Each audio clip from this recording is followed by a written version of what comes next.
নজর রাখবো পরবর্তী সংবাদে। উত্তর পূর্বাঞ্চলের ডায়াবেটিস সোসাইটির ত্রিপুরা শাখার দ্বিতীয় বার্ষিক সম্মেলনের আয়োজন করা হলো। ডায়াবেটিস সোসাইটির আজকের দ্বিতীয় বার্ষিক সম্মেলন হয় রবীন্দ্র ভবনে। এদিন ডাক্তারদের সংবর্ধনা প্রদান করা হয়, যারা গুণী ডাক্তার তাদেরকে সংবর্ধনা দেওয়া হলো এবং ছাত্রছাত্রীদের উদ্দেশ্যে আলোচনা চক্রের আয়োজন করা হয় আজকের এই বিশেষ বার্ষিক সম্মেলনকে কেন্দ্র করে। চিকিৎসক প্রদীপ ভৌমিকের কি বক্তব্য উঠে এসেছে শুনুন। রবীন্দ্র শতবার্ষিকী ভবনে আমরা এই সম্মেলন আয়োজন করেছি। যদিও আমাদের সম্মেলনের মূল কথা বিজ্ঞানভিত্তিক আলোচনা, সেখানে আমাদের রাজ্যের যারা ফ্যাকাল্টিরা রয়েছেন বা যারা বিশেষজ্ঞরা রয়েছেন তারা যেমন কথা বলছেন, তেমনি আমাদের নর্থ ইস্টের অনেক রাজ্য থেকে, আসাম এবং মণিপুর থেকেও বিশিষ্ট ডায়াবেটোলজিস্টরা, এন্ডোক্রাইনোলজিস্টরা এসছেন, যারা এ বিষয়ে কথা বলছেন এবং আলোচনা করছেন, আগামী দিনেও কথা বলবেন। তাছাড়া আমাদের যারা ইয়াং ডায়াবেটোলজিস্ট বা ইয়াং ফিজিশিয়ানরা রয়েছে, তারাও বিভিন্ন তাদের শোধপত্র এখানে আলোচনা করছে। সেগুলো নিয়ে আলোচনা এবং ভবিষ্যতে করণীয় কি সেটা নিয়ে আমাদের বিজ্ঞানভিত্তিক আলোচনা চলছে।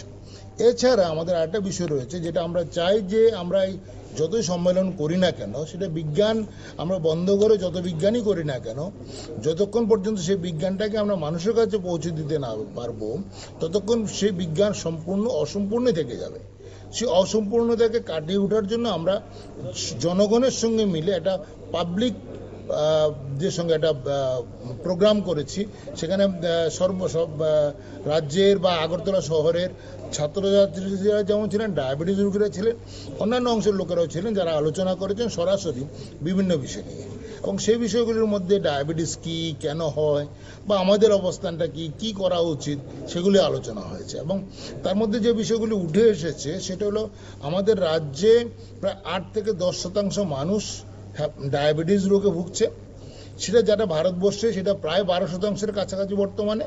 আমাদের রাজ্যে পরীক্ষালব্ধ যে পর্যন্ত আছে সেটা এখন পর্যন্ত প্রায় 8%। কিন্তু এটা সম্পূর্ণ নয়, কারণ সার্বিকভাবে সারা রাজ্যব্যাপী এমন কোনো সার্ভে আমরা এখনো করে উঠতে পারিনি।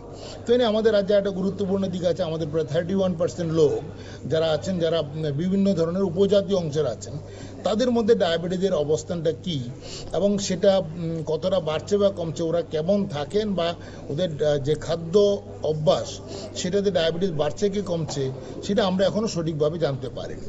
আমরা নর্থ ডায়াবেটিক সোসাইটির ত্রিপুরা চ্যাপ্টার ঠিক করেছি, এগুলো নিয়ে আমরা সর্বাঙ্গীন একটা সার্ভে আমরা করবো আমাদের রাজ্যে। তার সঙ্গে নর্থ ইস্টে বেশিরভাগ স্টেটে একই ধরনের পিকচার, সেখানে তাদের সবাই মিলে আমরা এভাবে একটা বিজ্ঞানভিত্তিক সার্ভে যাতে আমরা করতে পারবো, স্টাডি করার আমাদের একটা পরিকল্পনা রয়েছে। আরেকটি যেটা আমরা সরকারের কাছে অনুরোধ করব, যে সারা রাজ্যে যাতে ডায়াবেটিস টেস্টটাকে প্রায় কম্পালসারি জায়গাতে পৌঁছে দেওয়া যাবে।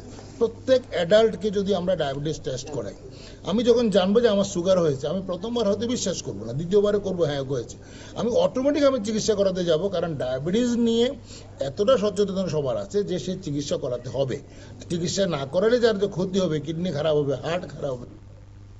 আপনারা শুনেন ডাক্তার প্রদীপ ভৌমিকের বক্তব্য। ডায়াবেটিস রোগ সম্পর্কে সচেতন করা এবং তারই সাথে পড়ুয়াদের মধ্যে এই বিষয়ে সচেতনতামূলক একটি কর্মসূচি আয়োজন করা, সব মিলিয়ে আজকে তাদের এই বার্ষিক সম্মেলনের আয়োজন ছিল রবীন্দ্র ভবনে। ছোট্ট বিরতির পর ফিরে আসছি, সঙ্গে থাকুন।